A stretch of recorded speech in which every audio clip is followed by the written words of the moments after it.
Good afternoon and welcome to this week's edition of the People Progressing podcast. And this has been a long time coming, but I've been trying to figure this out, and it's been my fault to get Brad Robinson on. Just an amazing person, has done some amazing things in his life, and does a lot of mental skills training and so forth for athletes, but not the reason he does it for athletes is to help them become better in life. And we'll get into all of that. So, Brad, I'm excited to have you on.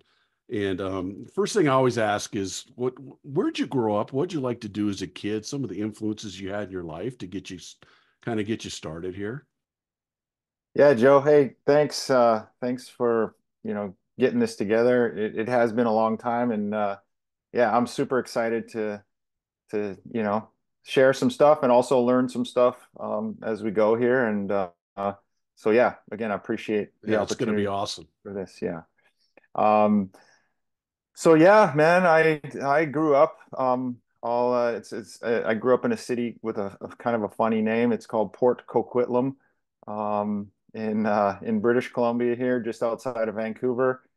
And yeah, I was, active kid, played a bunch of sports, played soccer, played, whatever I could, any sports days and things like that. I was always active and keeping myself moving and loved that part of it and the being part of a team, that type of thing. I even raced BMX Oh, bikes wow. and just like, yeah, we had a BMX track around here. So yeah, I ended up being like, I don't know, 11-year-old expert rider, whatever that means.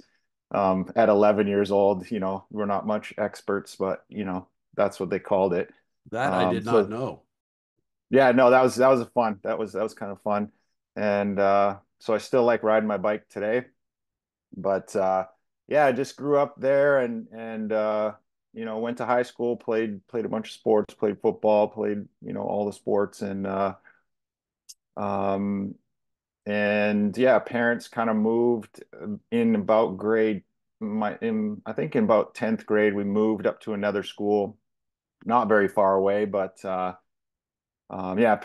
my parents were not together. So my dad lived in one spot, my mom lived in another spot, but that was, since we were pretty young. So moved with my mom into this other city, and yeah, just that's where I kind of played baseball in Coquitlam for this team called the Coquitlam Reds, and really um, kind of set my baseball career in that sense. My you know big 3 or 4 year big baseball career kind of set it off.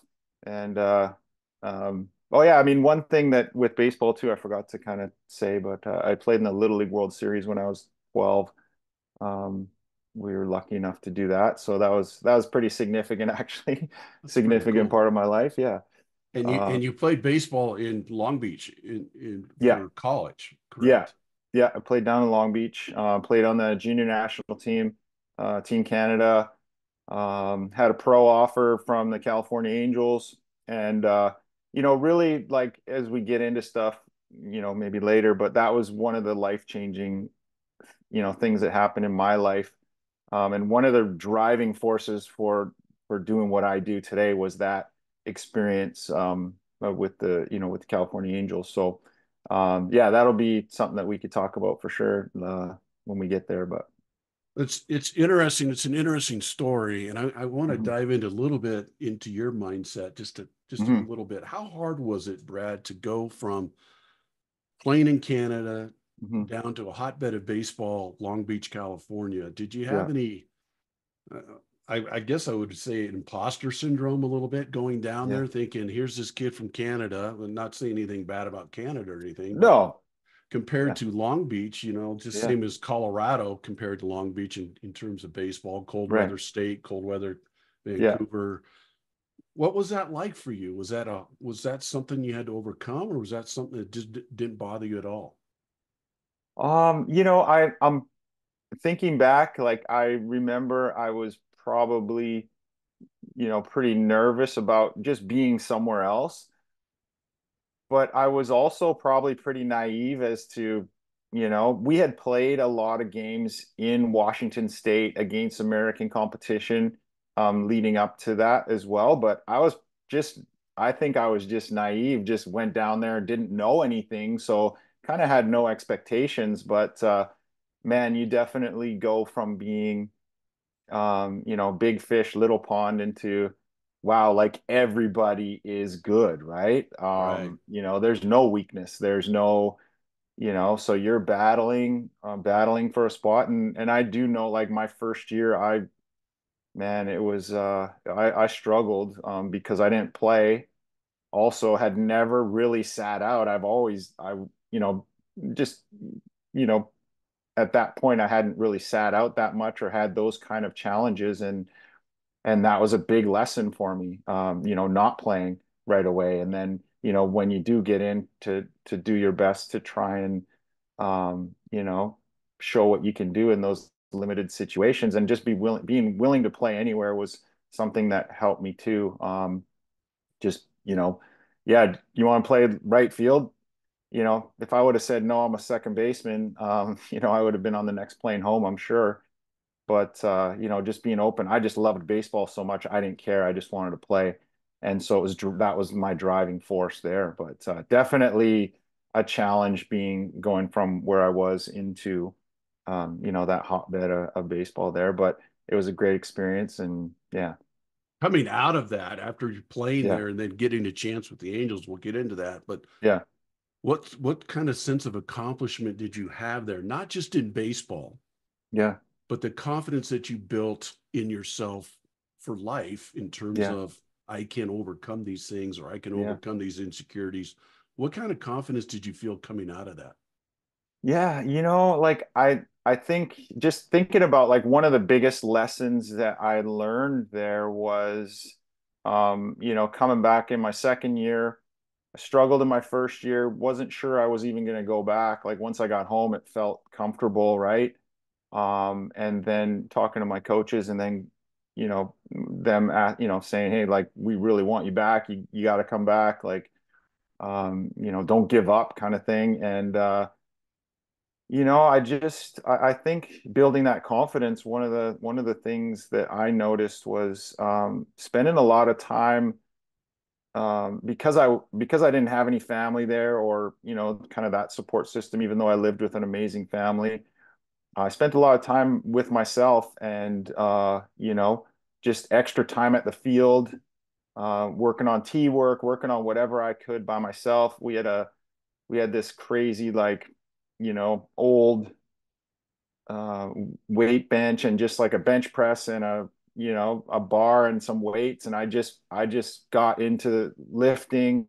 But I think one of the biggest things was finding that motivation in myself, like how important it was to me. And so I was there to play baseball, and that was kind of like, I think, why I didn't do a lot outside of the baseball environment, and maybe why I didn't do so well in school either at that point, because I was just it's all I cared about, it's all I wanted to do, play baseball. And I just found that, motivation to just laser focus on those things that I guess I could control. And I ended up having a pretty good season my second year, so it did pay off, and that confidence just builds the more and more. It's just like anything. You start lifting, you're not as strong, and then you start seeing the results physically, and that's a little bit more motivation. And yeah, I mean, one of the things that, and this is like, sorry if I go on a tangent here, No, you're but good. like You're good. the motivation piece, one of the things I work with athletes on a lot is, motivation, and really looking at a lot of times we focus so much on our big goals that, sometimes if they are really big, we get part weight there, and we're kind of halfway there, and it's like it looks like it's so far and maybe unreachable. So how do we find that motivation, right? And because we just, that's why a lot of people quit going towards their goals, because it might seem too hard, or it's too far away, or I'll never get that, right? But you know what? I kind of look at it like if we're climbing a mountain, and we get halfway up the mountain and we're just exhausted. But if we focus on the top of the mountain and we look up, and it's like, oh man, look how far I have to go. I'm never going to get there. I'm just going to turn around and go back. right? But if you just turn around, change your perspective and Yeah. look down the mountain and go, I holy love crap, it. man, look how far I've come. Yeah. I love it. Like, and then now we can focus. Now I'm motivated to continue on, right? And a lot of times, you know, that simple thing can just help you towards your goals. So that was kind of like Uh, one of the things that's for some reason that's what I learned. I that's don't know what, why. no, that's why we do this podcast right there. Yeah. Yeah. I mean, that's gold. I mean, it Yeah. doesn't matter if you're an athlete, it doesn't matter if you're in business, it doesn't matter Yeah. firefighter like you were or whatever it Yeah. is. Yeah. We all face fear. Yeah. And I think fear is probably the number one deterrent for us, like Yeah. stops us in our tracks. Yeah. And I one of the ways I teach people is to to beat fear is you outwork it. Yeah. And that's really what you just described there. You went back for your second year. First of all, I want to talk about, mention the Hmm. leadership that you had, your coaches and so forth that pushed you back there. That Hmm. said, no, you don't quit, you keep going, you keep Yeah. getting back there. I mean, how important was that? Yeah. And two, once you got there, you decided, hey, if I'm here and I have this challenge in front of me of playing and getting playing at this college and Yeah. beating some of these kids out, I need to outwork them. Yeah. So you outwork the fear. And Yeah. I think that's a great lesson for people to understand is that outworking fear is a way to beat fear. Yeah. And the story of climbing a mountain. Yeah. I don't know if you've ever seen this. I show a video all the time. Okay. It's a video of Kyle Maynard. I don't know if you've Okay. ever heard of Kyle. Kyle was born with no arms or legs. He Okay. has kind of stumps for both Yeah. areas. And long, I'm not going to give the whole story here, Yeah. but you guys can watch it. Just Yeah. Google Kyle Maynard. But he climbed Mount Kilimanjaro. Okay. Actually, he crawled Mount Yeah. Kilimanjaro. It took him That is 11 incredible. Yeah. days. And they interviewed him. They had a featured story on him doing it. And during the story, he said to people they had to go a different route. And the guy told him, he said, it's going to be a more difficult route, but I think we can get there faster. And he said, I can do it. He said, I think in life, sometimes we always look where we're headed Hmm. instead of giving us credit for how far we've already come. Hmm. Just was Yeah. exactly what you just said. Yeah. And No, it man. just reminded me of that. Yeah, I love it. It's just, motivation. There's so much talk about motivation, and there's so many things you can read and different philosophies and all this. And, I really, for me personally, and what I've learned and what I, share with athletes, and they got to find it in themselves, right? Like motivation comes from within. Motivation is what's important to you. It's your values, and yes, us as coaches, we can if we know our players well or athletes or the people that we're around, we can motivate short term, get people excited, based on what we know about them. If we know our players really well or our people that we work with, and then we can help motivate them because we can speak to their values. If but beyond that, it's got to come from within, and sometimes the motivation is not right there. And just like we were just talking about, you got to peel it back a little bit. You got to find out, okay, I know, I'm not super motivated this morning, but what's important to me about what I'm going to do? There's got to be something where how deep can I dig in this situation to find that motivation, like even with our athletes, we'll just say, I'll ask a question. How many of you guys want to play college baseball? Okay. And you ever, then all, they'll all put up their hands, right? Yeah. But, Yeah. and then we'll say, well, how much do you wake up and, you go to school and you don't want to go to this class and you don't want to go to that class. You got a test in this class and, you're not motivated to study. And it's like, okay, so how can I get motivated in this situation? Well, you got to dig a little bit deeper and go, okay, well, hey, if I truly want to play college baseball and that's something that I value and it's important to me, well, guess what? I got to go to class. I got to find a way to get that studying done. I got to find a way to pass those tests. I got to find a way.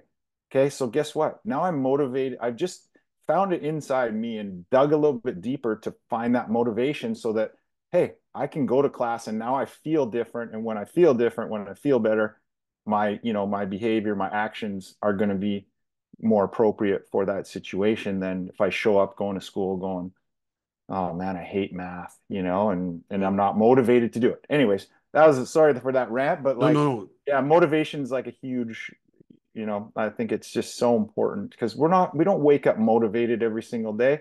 This, like we got to find it. If those things are important to us, we got to do it ourselves and figure out how we're going to do it so we can get done what we want to get done.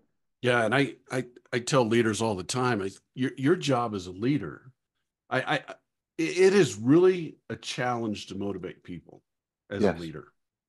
But I think it's really, really easy to inspire people to motivate themselves. Yeah. So our job as a leader, as a coach, or leader of a business, or whatever it is to inspire our people to motivate themselves. Because Mm-hmm. what we want is we want our people to own their motivation. Mm-hmm. We don't want that motivation to be on our shoulders. We want the motivation to come from within. They need to Yeah. own it. So how can we inspire them to Yeah. motivate themselves? And that's why I show videos like the one I just talked about. Yeah. Because if I'm watching a video of a guy crawling Mount Kilimanjaro, and that was the reason he did that was to dump a dead soldier's ashes on the top of Mount Kilimanjaro. Mm. Because I always tell people is you find your purpose when your purpose is greater than yourself.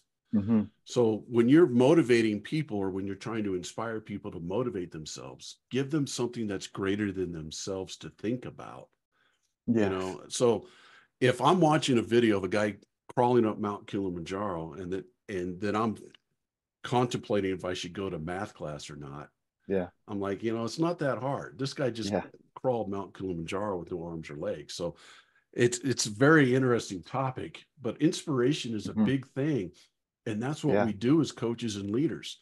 Yeah. Because how many times have you felt as a coach or a leader of your company, and we'll get into this, where you're kind of owning the motivation, you're owning their motivation. You can't figure out why they're not motivated to work harder, Mm-hmm. or it's not you. You shouldn't own that. They need to own that. Yeah. And so this is great stuff. And I want to get Yeah. into let's go into your next step was you Okay. can go into the angels and then we'll Okay. get into kind of going from the to the firefighting and that kind of stuff as well. Yeah. All right. Yeah. It was, an interesting experience. I look back on it now, um, as one of the driving forces for what I do and, helping people make decisions based on strength and not out of fear. Like we Oh talked about a wow, little that's bit about awesome. fear, right? Yeah. Um, and so, yeah, I mean, I was having some success, and, and, I had an opportunity. I had, done like I guess, back in Vancouver too, we didn't have a lot of opportunity professionally. The teams would come out and they would do like those cattle call, old school, like the Atlanta Braves or the Expos, or somebody would come out or there'd be a couple teams and you just show up and sign up and put a number on and Yeah. go, do your thing. And that's what, those are the types of things. But this was a little bit different. I guess, somebody had said, hey, go take a look at this guy. And so I don't know. You may know. Do you know Orv Franchuk? I don't know. Okay. He was a local. He was from Canada, but ended up coaching a lot in with Red Sox, and he was with the Red Sox in '04 when they won the World Series and that. But prior to that, he was a scout. So, anyways, he's like, yeah, I did a workout for him, private stuff, and then yeah, he's like, we'd like to sign you to contract and minor league contract, and you'll start here and do this and anyways, he flew out from Edmonton to Vancouver, and basically we were sitting across from each other. And he had told me that if I did not want to sign, that he would help me go to school as well, like find a place. And that's ultimately how I did get Long Beach. But sitting across from him and all of a sudden, man, like all these voices in my head started.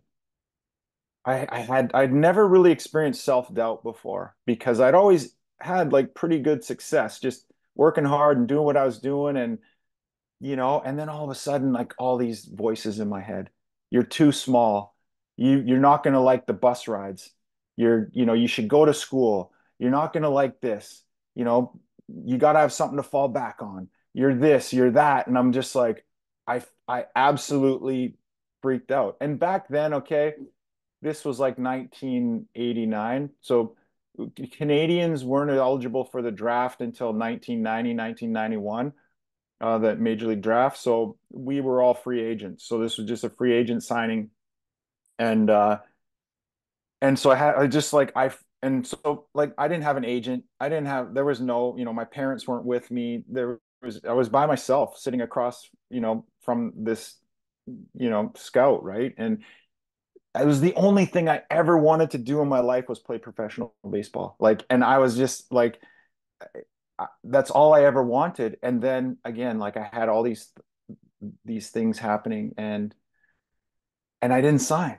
I'm like, I freaked out. Like I absolutely freaked out inside. And I was like, no, like okay, I'm gonna go to school. It's the safe thing to do. Like I just think everyone's telling me I should do this. So, there was nobody supporting me. My parents were really good. They were supportive, um, in the sense that they wanted me to do what I wanted to do. But that was kind of the gist of it. They weren't right there with me, like pushing, like kind of egging me on, and that, which maybe I needed that at that point, looking back, right? Like somebody there.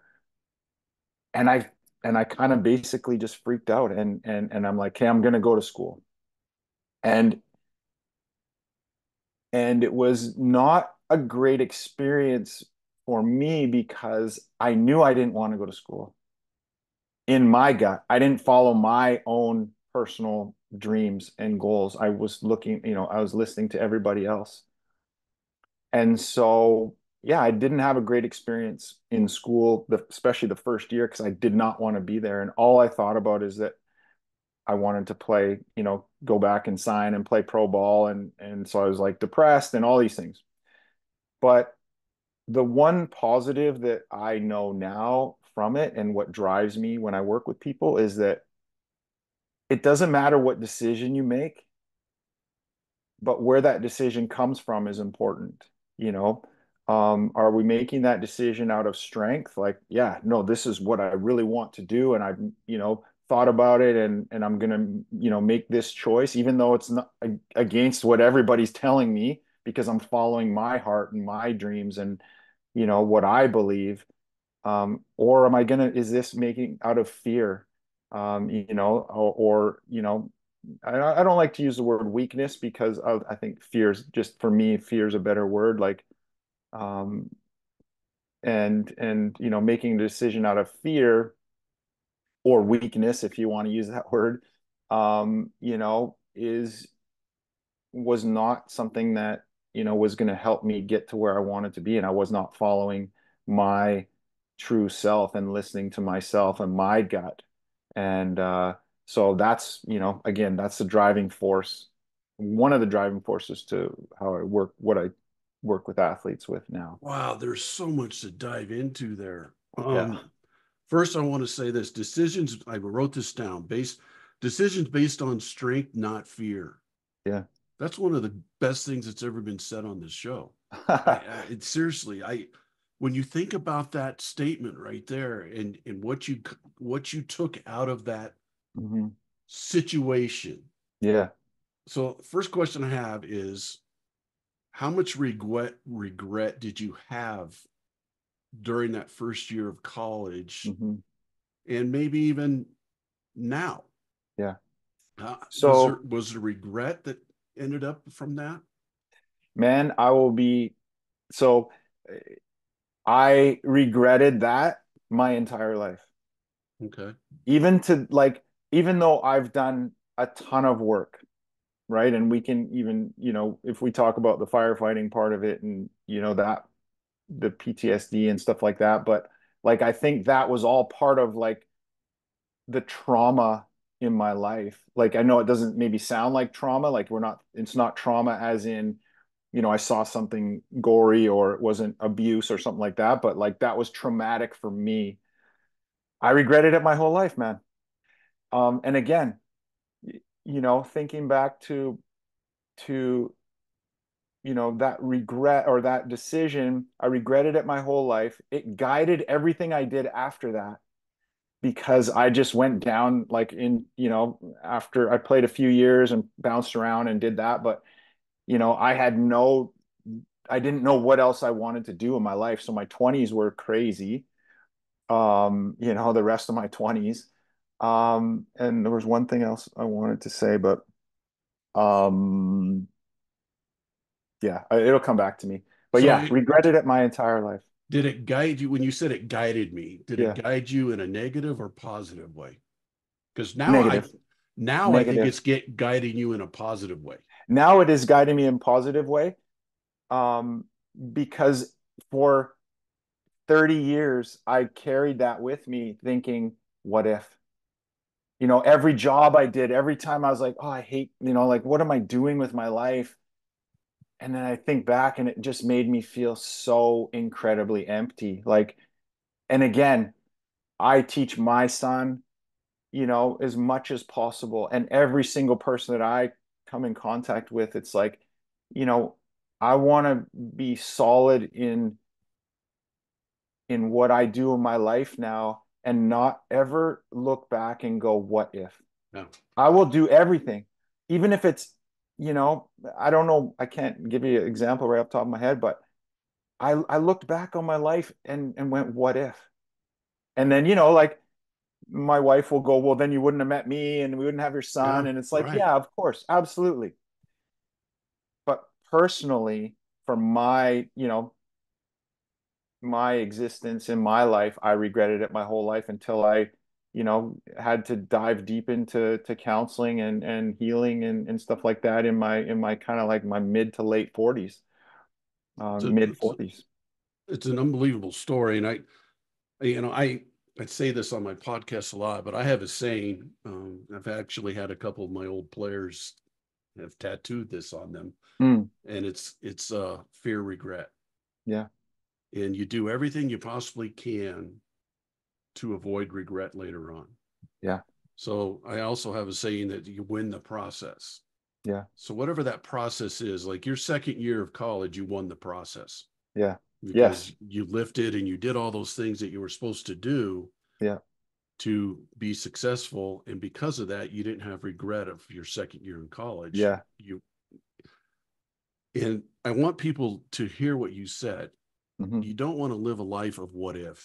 yeah, And really, again, when I go back to my coaching and now business coaching and I still do some athletic coaching as well, I really feel like that's one of my main jobs or purposes in coaching is to make hmm, sure people, when I'm done with them, when I'm done coaching them, they don't have what ifs.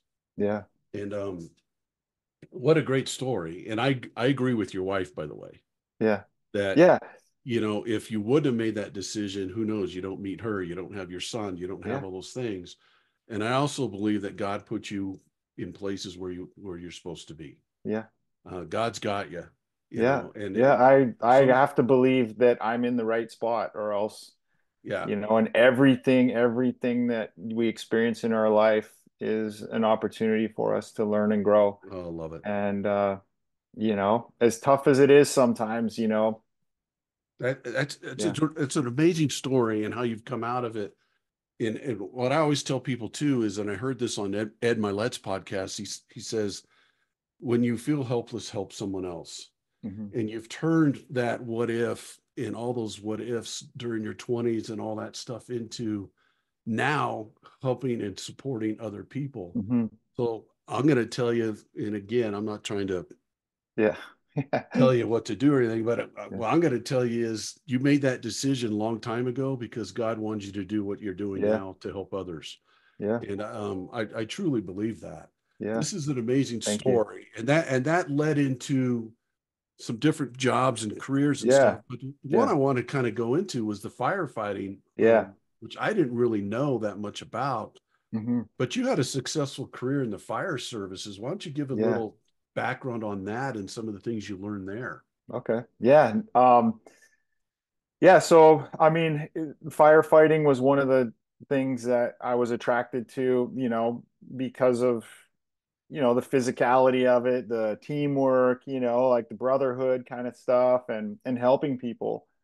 And so I was working in my dad's insurance brokerage, you know, and it was like, man, I can't do this. Yeah, Like, I gotta, it was been one of there. those things again, like if I truly am following that, no regrets, and like, you know, you know, make decisions out of strength and all that stuff, then this is what I got to do.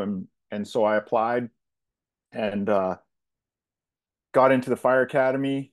Long story short, got into the fire academy. It took me, I got in as a volunteer firefighter right away after the fire academy. So that was amazing. And then it took me 3.5 years to finally get a job throughout. Like, it was tough. There is a good group of people, out there trying to get those jobs, and they're not easy to come by.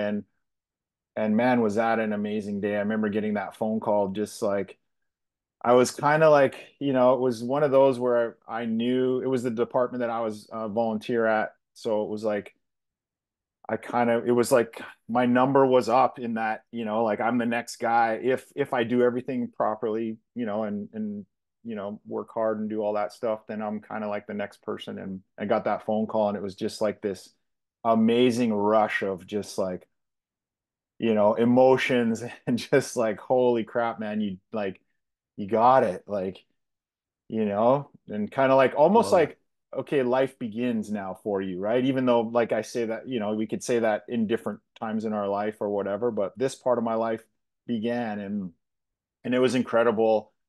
The fun stuff in the fire hall, the shenanigans, and there's a lot of things that happened back then when I first started that we wouldn't be able to do now. We don't do that kind of stuff anymore, and it was not right, but it was fun at the time. And some of this, I mean, just, fun stuff too, like having to make muffins in the morning, and like, even no matter how good those muffins were, the guys would like complain about them, and throw them back at you and whatever. Like, just, fun to getting shot with the water can, like the coming around the corner, and like, yeah, it was just, all those fun things, and doing all the sports together, and trips, and charity work. Did a ton of charity work, so that was amazing. And um, was an instructor, first responder instructor. I was so I did that for about 12 years. I was in the fire service for 18. I was a fireboat operator, which was amazing. And yeah, I was finished off my career as a lieutenant, confirmed lieutenant, and acting captain. So for about the last 5 years, I was, you know, at the in the leadership group in the department. So that was incredible. Um, one of the probably the one of the things that stands out the most for me is, we were involved in a rescue where these women were trapped, and they were trapped on their balcony, and it was just like, we got ended up getting them off, and it was just, the experience was incredible. This, trying to figure out how to do it, and safely, and also quickly, and all that stuff. And then we got some award for doing that. And it was kind of really, I'm pretty proud of those types of things, and working with those people that were involved in that rescue and that. So those are the things that stand out for me. um and I don't really look at it as a negative experience, even though I ended up having to retire early, through all that positive stuff. And the kind of, I guess, interesting fact too is, like, I was a trainer for the International Association of Firefighters, so like a physical trainer. So I was training all the guys, and we were, starting to eat a little bit better, because when I got in the fire service too, it was still old school. Like, what can we eat? Let's make this as big as possible for as cheap as possible. You wonder why everybody slept all afternoon and, all those things, right? And it was not about health. It was about, it was eating for sport is what we used to say. And so we started doing things differently and all that, and changing the dynamic in the fire department. And yeah, about the last year or two, I was in my 18-year career, I was like starting to experience really, some weird things that, I was not, I didn't know what was happening, but just, like got to the point where I was, I'd just get in my truck after work and I'd just start crying, and I'd be crying and I'd be like, I don't know why.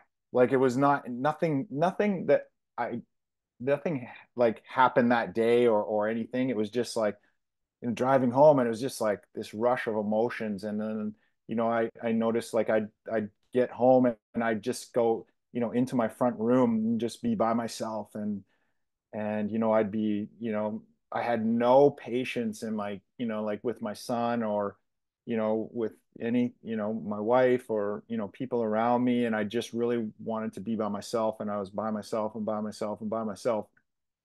Over time, this was just happening more and more and more, and to the point where, like, I felt like one day it was just like a switch. It was like I was okay, and then it was like I just wasn't, like it just ended. It was like went from light to dark, and I couldn't live this way anymore. Wow. Um, and I really struggled. There's a lot of talk right now on men's mental health, and we do have, kind of side note, I started a foundation called Strike Out the Stigma, for supporting athletes in mental health. So that's, we're just getting going with that. But the mental health part of it, because I was suicidal. I was, sitting in my office and thinking, like, convincing myself that my family was better off without me, and like, oh, they'll get money and insurance and all these things. And I was like,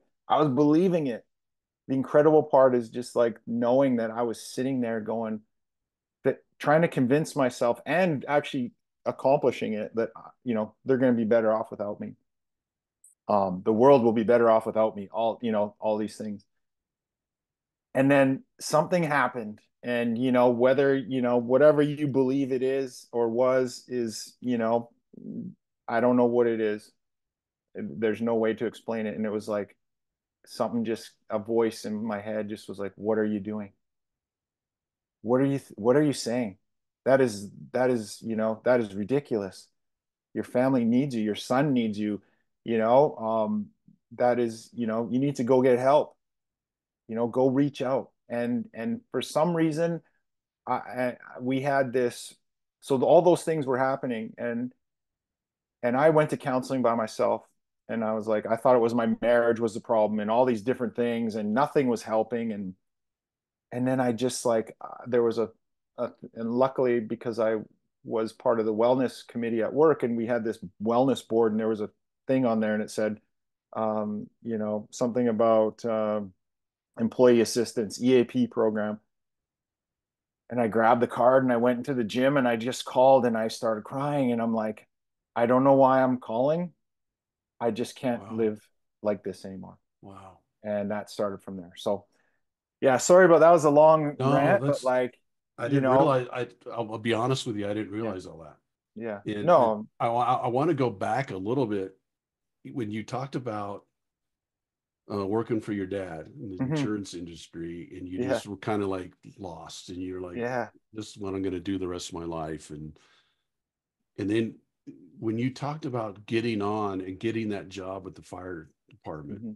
I mean, you should have seen the look in your face. Yeah, I I can mean, imagine. and knowing what you do now, and me knowing you and knowing what you do for people now, I can honestly say it's because you actually have a purpose of serving others and helping Hmm. others. So the joy you got from getting that job at the fire department was because you now know that you were in service of others Yeah. and you could do that. And what that led to was a great career Yes. in saving people's lives, and Hmm. doing the things that you did was amazing. But that has Thank you. consequences to it. Yeah. And the consequences to it was you were diagnosed with PTSD. Yeah. And it's understandable. Yeah. Why? I mean, you just said some stories of some Yeah. traumatic things, and you were a first responder. I can't Yeah. imagine some of the things that you had to deal with in that situation. What I want to dive into next is, Brad, commending you on getting help. And I Yeah. want you to help people, because there's people out there listening to this Yeah. who might be in some same situations, Hmm. but you have something that I read something, the old school suck it up mentality. You Yeah. had that. Yes. What made you finally say, surrender to that suck it up mentality and Yeah. say, I need help? Yeah. Um, yeah, thank you for that, Joe. It's You're amazing. thank you You're for the amazing, Brad. kind words, man. It's You're means a lot to me. amazing. Thank you. But yes, you're right with the wanting to serve people. And that's one of the things that, after being in that environment and, serving people, it's tough. Like I think about, I can't imagine what it would be like for military, coming back from war and stuff like that, and finding that, anyways, I can't compare it to the fire department, but the only thing that I can say is that, searching, I found myself initially searching for what's gonna, I can't be sad, like nothing is satisfying that drive or that need to help people like it did in the fire service for me. Yeah, yeah, This does now for me, but right. initially I couldn't, like it was like I was lost because nothing was as rewarding for me. I could not find that reward. um so that was one part of it. Your question about like how to reach out. What um what what yeah. propelled you to do that? Yeah. What got you from you say Hmm. um the stig I'll just read it. With the Yeah. stigma surrounding mental health and with the old school suck it up attitude that was in the fire service at the time, Hmm. okay, you learned that we're all human first, Yeah. and our brains can literally take it until they can't take it anymore. Yeah. Then you were diagnosed with PTSD. Yeah. What brought you from the old school mentality of I'm from that mentality too, get tough, Yeah. right? Just get tough. Yeah. What brought you from that to Absolutely. say, I'm going to go get help? Yeah. I'm done. I'm done. I'm going to go get help. Yeah. So for me, this was personal, I guess, but I mean, I don't know for other people. I didn't want to die. As much as I was convincing myself that that was everybody was better off without me, I didn't want to die. Like I didn't want to. I don't think as humans that we want to die. I think there's things that happen that, unfortunately, some people don't have that awareness or they don't get that voice in their head that helps them through that, to the next phase, right? Um, I was lucky. I was so lucky, and I'm so grateful that that happened for me, and that I was, for whatever reason, just able to, I don't want to die, and I don't know what to do, but I need to talk to somebody. I need to reach out, and I didn't know if I was reaching out to the right person, but the first step was to just reach out to somebody.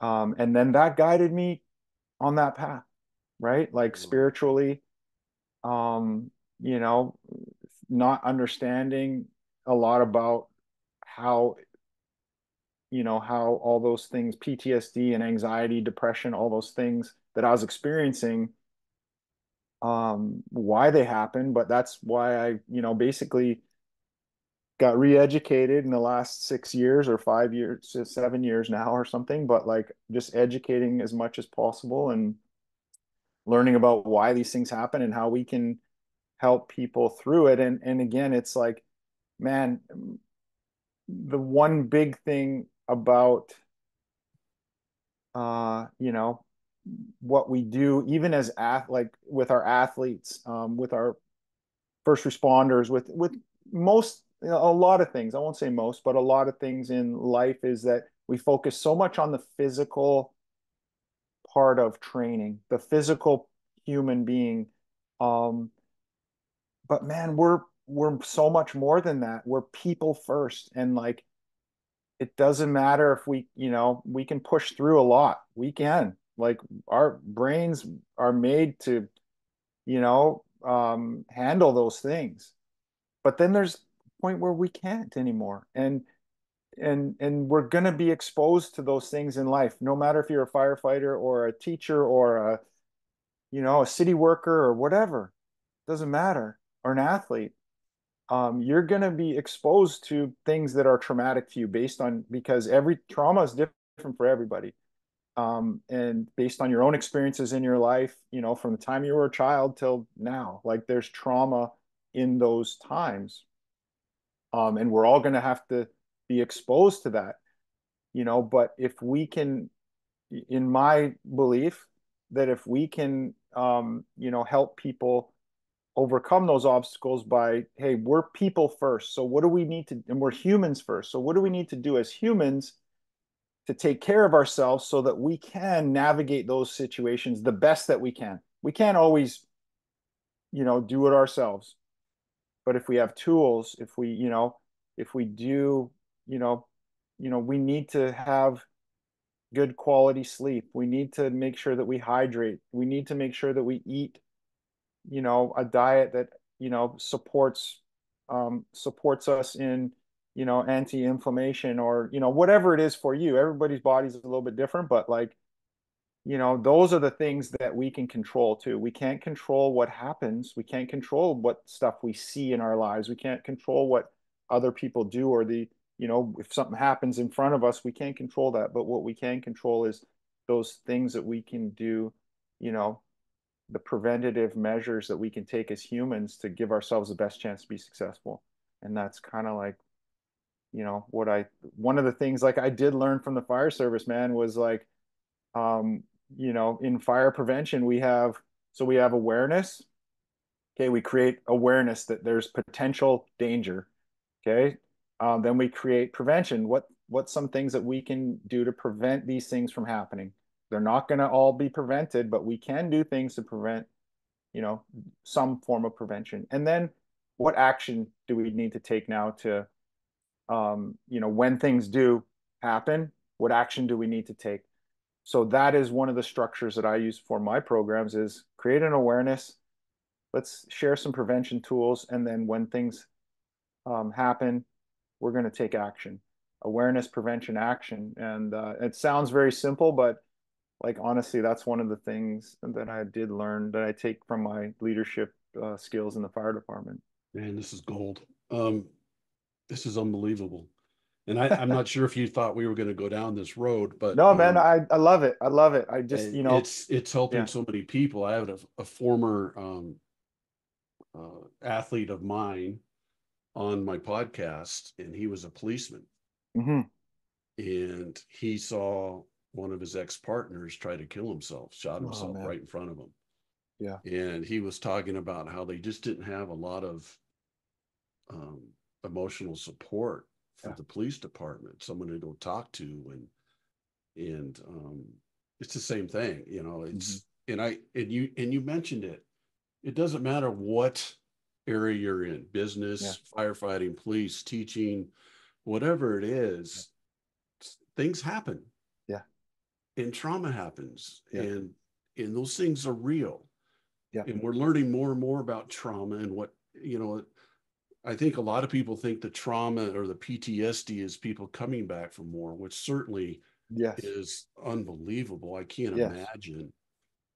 But there's PTSD and trauma in all different types of forms that we're finding Hmm. out now. And getting help is okay. Yeah. I think that's so important. Getting help is okay. And your story, getting the story out there for people to know. Here's this Hmm. big athlete, Yeah. big physically fit firefighter that was on the fitness team with the fire department, helping Yeah. other firefighters get fit and all these things and big and strong and everything else. But man, this muscle inside needs help Yeah. sometimes. Yeah. And what a great way to say this. And this has led you into what you're doing now. I know we're kind of Yeah. running out of time a little bit. We might have to do a second show here with Yeah. you. Absolutely. Because I want to get into that part, but we're kind of running out of time with you. Okay. We are going to have you on again. So right when we get done, we'll schedule that. Yeah. But right now, what you're doing is working with athletes. You're Yeah. taking what you've learned throughout your life, and again, service of others. Yeah. That's your joy in life, is helping and serving and making people better. I just wanted to touch on one thing Yeah. with this part, and we'll get into it in our next episode. Okay. If we build stronger people as a result, we will build stronger athletes, students, workers, brothers, sisters, husbands, wives, mothers, fathers, and so on. That's really what your purpose is Yeah. now. Explain that just real quick. I think that's Uh, so powerful, Brad. So powerful. okay. So yeah, my purpose, um, that is my purpose. Like yeah, I do in my kind of mindfulness practice every morning. I say to myself, I'm awake and alive for a purpose, and that purpose is to be there for, love, and honor myself, so I could be there for, love, and honor others, and inspire them to be the best version of themselves, showing them they have everything they need inside them already to be as successful as they ever want to be. That's how I start my day every day. And I think when we have an intention, a purposeful intention, that guides me to how, that guide for me, it guides me to the direction I take in my day. And that's what I do. I just know from my experience, you know, taking care of myself as a human first. We're people first. So, again, like what I do is not who I am, but who I am shows up in what I do. Okay. And taking care of myself so that I can, again, be there for myself so that I can be there for others. And, share this information that I've learned over time and these programs that I haven't created everything myself, because I don't think there's nobody who's self-made. Everybody has information and learning and, things from all the experiences in their life, which I am grateful for those experiences. Um, and, just really having that approach that we're people first. So again, if we do help, we do build stronger people, as a result, we do get stronger students, workers, athletes, parents, husbands, wives who are set up for long-term success in whatever they do in their life. And I think the key to that is long-term success, right? Oh, yeah, We're giving life skills, yeah. not just we use I use the platform of baseball because that's my skill. And I use a platform, when I talk with athletes or coaches or parents or whoever I'm working with, we use those avenues, but the message is the same. I'll talk to a business, a corporate event, and the message is the same. It's just, the delivery is the same. It's just that, we're talking about business and sales and things like that, right? But we're building stronger people, man.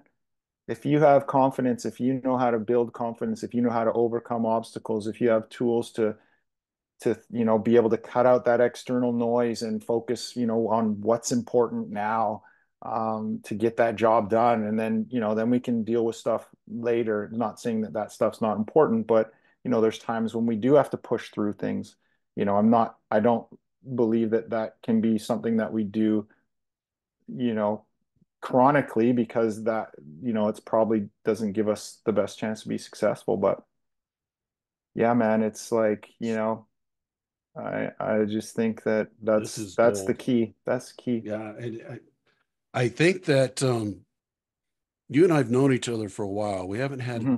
that many times to talk, Yeah. but we're brothers. Yeah, man. I say that we have such the same thought processes. It's Yeah. unbelievable. I got goosebumps sitting here thinking Yeah. about this. But Thanks, man. Yeah, no, I like looking at your book too. Like I believe that too, your purpose, perspective, passion. Like, I mean, yeah, it's all aligned, man. I think, wow. yeah. So that's what I'm going to ask you because I always ask my guests those three questions. What's your purpose? You gave me that. Mhm. Yeah. What's your passion, Brad? What's your passion in life? Oh man. I think my passion would have to be similar. I just think if I if I don't have something, like I think of it as being a problem solver. So in the fire department, we would get, you get a call. Here's your call, here's your problem, go solve it, right? I still have that kind of philosophy in my life. Like I want, if someone comes to me with something, let's say, oh, okay, good. I have, like it's fulfilling for me. So I think my passion is, and it's, maybe it sounds cliche or whatever, but like, man, like seriously helping people just, navigate those obstacles and seeing the light bulbs in their heads or their awareness of answering something back to me where they come back and say, "Oh, okay, that's all I needed. Thanks. Thanks, Yeah. coach." Like that, like man, that's my passion. Like that gives me life, man. Yeah. Light bulb moments. Yeah. And that's what we do as leaders, right? And we'll Yeah. get into that. We're going to have another one. And what I always say is perspective is what holds your purpose and passion. Your purpose and passion usually equal each other. They usually Yeah. support each other. Yeah. You just prove that out. But what I really holds it all together because we got a lot of things coming at us in our life that try to take Hmm. us out of that is our perspective. Hmm. Perspective's the glue that holds your purpose and passion together. What's your perspective on life? Um, so yeah, I mean, I like to use like I think my belief system has changed a lot over the years, especially during my healing. Um, so, we have kind of like through stuff that I've learned, and it's like we have these principles of excellence. And like some of it's like I'm 100% responsible for my communication. I respect each person's view of the world, like things like that. But the one man, like this one just came to me the other day, and I think it's probably helped me. It's helped me so much, just in the last little bit here. But um, having the perspective that everybody is here to help me. Okay, I believe that every single human that I come in contact with is here to help me. So what that does for me is even if it's a negative or maybe a confrontational experience, or it doesn't have to be this positive thing, but it's like if I let that, if I let that negative energy into me, then I carry that around with me, and that does no, that doesn't do me any good. So if I believe that everybody's here to help me, I find the positive. My brain is searching for the positive in that, right? So that's from my perspective on life. I want to find the positive experience in everything, right? If I believe that everybody's here to help me, man, does that make my life a lot more fulfilling, and having a positive experience. So if it's a negative kind of experience, well, what's the positive in that? Okay, how can I pull something out? What's this person trying to help me with? Okay, well, it's just that person just taught me what I don't want to do. Okay, so now I can figure out what I do want to do. Or it's a positive experience and I do take that. with me and, carry that around with me. But it's not that I walk around being, positive, positive, positive all the time, because we all have thoughts of doubt. We all have things that, come into our minds that we can't control. But it's what we do with it after that is the key to, living a fulfilled life in my mind. Darn. Uh, we're out of time. You're Yeah, yeah, yeah. amazing. I'm very rarely speechless when I do these. You've kind of left me speechless in terms of I do this podcast for one simple reason, to Yeah, help inspire people.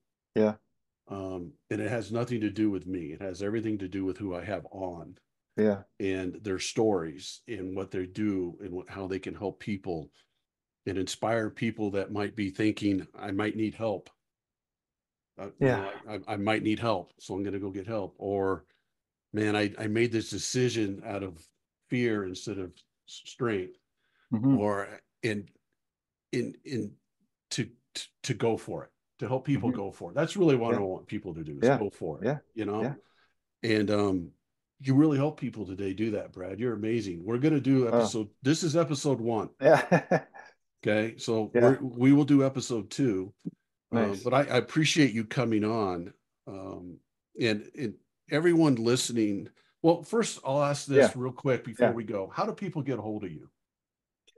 Yeah, so I mean, I have the regular kind of stuff. I got my website. It's called The Complete Athlete. So thecompleteathlete.ca, because we're in Canada, so we have a .ca. Um, um, you know, uh, I'm on Twitter as just Brad Robinson. I am on Instagram, the underscore the complete athlete, or just my name, Brad Robinson. I got a couple different accounts there. Um, Facebook as well, Brad Robinson. Um, and also I do, because of the mental health part of it. My phone number is everywhere, and I, share that with everybody, because I want people to know that I'm available. If somebody needs to talk, just because I didn't have that, so I offer that to people. My phone number is out there, 604-908-0369. Anytime anybody, just, I don't, man, if I can help one person, if one person, needs to talk, text, whatever, sometimes you just need to know that someone's there supporting you. So I do that. Amazing. There you have it. Yeah. We will have episode 2. I want to thank everyone today for listening to the People Progressing podcast. Share this episode with people. Get on, trying to grow this a little bit, just because, again, we're trying to inspire people. So share it with people. Get on, and do what you do with podcasts. I don't know. I really Yeah. don't know much about that stuff, but Yeah. just do what you can do to help grow it. But I want to thank everyone for listening today or watching. And um, like I always say at the end of these things, I really, really, really want people to keep progressing in their life. Hmm. So Hmm. keep listening to things like this and keep learning and growing and progressing. So thank you so much for listening, and we'll see you next week. Thank you, Joe.